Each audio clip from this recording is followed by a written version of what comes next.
সম্প্রতি বিমানবন্দরে তল্লাশির সময় আসিফ মাহমুদ সজীব ভুঁইয়ার ব্যাগে পাওয়া গেছে গুলির ম্যাগাজিন। এ নিয়ে তোলপাড় সোশ্যাল মিডিয়া। আসিফ বিষয়টিকে অনিচ্ছাকৃত ভুল বললেও অনেকগুলো প্রশ্ন সামনে এসেছে। প্রশ্ন উঠেছে ৩০ বছরের নিচে কেউ কিভাবে আগ্নেয়াস্ত্রের মালিক হতে পারে, কিভাবে পাওয়া যায় অস্ত্রের লাইসেন্স, কাদের জন্য এই লাইসেন্স। এই প্রতিবেদনে আজ জানাবো বাংলাদেশে বৈধ অস্ত্রের লাইসেন্স এবং ব্যবহারের সব নিয়ম, ব্যতিক্রম আর বিতর্ক। বাংলাদেশে আগ্নেয়াস্ত্র ক্রয়, ব্যবহার, সংরক্ষণ কিংবা স্থানান্তরের জন্য আইনি অনুমতির প্রয়োজন।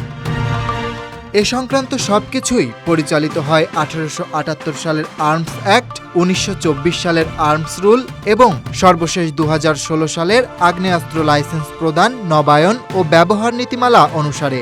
এই আইনে বলা আছে, ব্যক্তিগত আগ্নেয়াস্ত্র কেবল আত্মরক্ষার জন্য ব্যবহার করা যাবে। এর বাইরে কোনো প্রয়োজনে অস্ত্র ব্যবহারে অনুমতি নেই।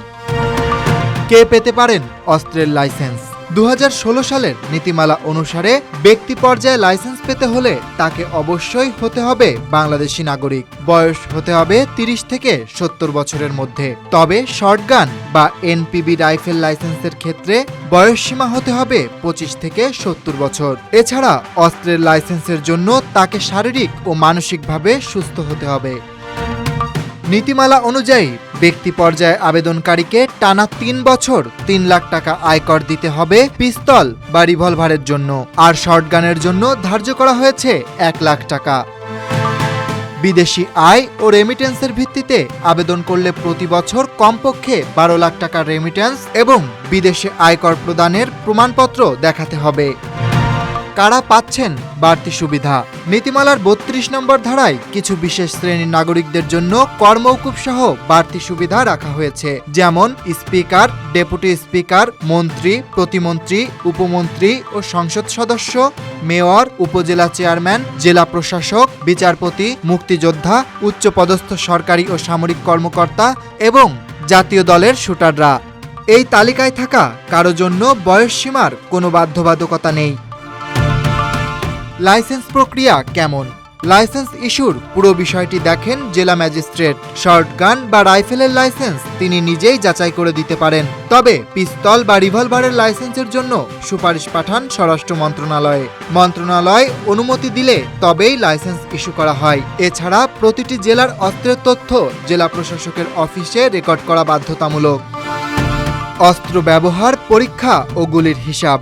আইন অনুযায়ী নতুন কেনা অস্ত্র টেস্ট ফায়ার করতে হলে থাকতে হবে সংশ্লিষ্ট কর্তৃপক্ষের অনুমতি। আইন শৃঙ্খলা বাহিনীর উপস্থিতিতে করতে হয় পরীক্ষা। বার্ষিক লাইসেন্স নবায়নের সময়ও হয় অস্ত্র কার্যকারিতা যাচাই। গুলি সংগ্রহের জন্য জেলা প্রশাসকের অনুমতি লাগে এবং গুলির হিসাব জমা দিতে হয় থানা ও ডিসি অফিসে। একজন মালিক যদি নিজের দেহরক্ষীকে অস্ত্র ব্যবহার করান, সেক্ষেত্রে লাইসেন্স থাকা চাই সেই বডিগার্ডের নামে। অস্ত্র ব্যবহারে বাড়তি শর্ত। অস্ত্র হারালে সঙ্গে সঙ্গে থানায় জিডি করতে হবে। বিদেশে গেলে থানাকে জানিয়ে যেতে হবে। এছাড়া নির্বাচনের আগে অস্ত্র জমা দিতে হয় স্থানীয় থানায় এবং প্রতি বছর নবায়ন করতে হয় লাইসেন্স। অন্যদিকে অস্ত্র আমদানি করতে চাইলে অনুমতি লাগে, তবে তা নির্ভর করে আবেদনকারীর যোগ্যতা ও নিরাপত্তাজনিত ঝুঁকির উপর। তবে আসিফ মাহমুদের ম্যাগাজিন ঘটনাকে কেন্দ্র করে প্রশ্ন থেকে যাচ্ছে, 30 বছরের নিচে কেউ কিভাবে অস্ত্রের সঙ্গে জড়িত হলো, কিভাবে লাইসেন্স পেল? তার উত্তর রয়েছে 2016 সালের নীতিমালার 32 নং ধারায়। এই ঘটনায় আমাদের সামনে উঠে এসেছে অস্ত্র আইন ঘিরে প্রচুর প্রশ্ন।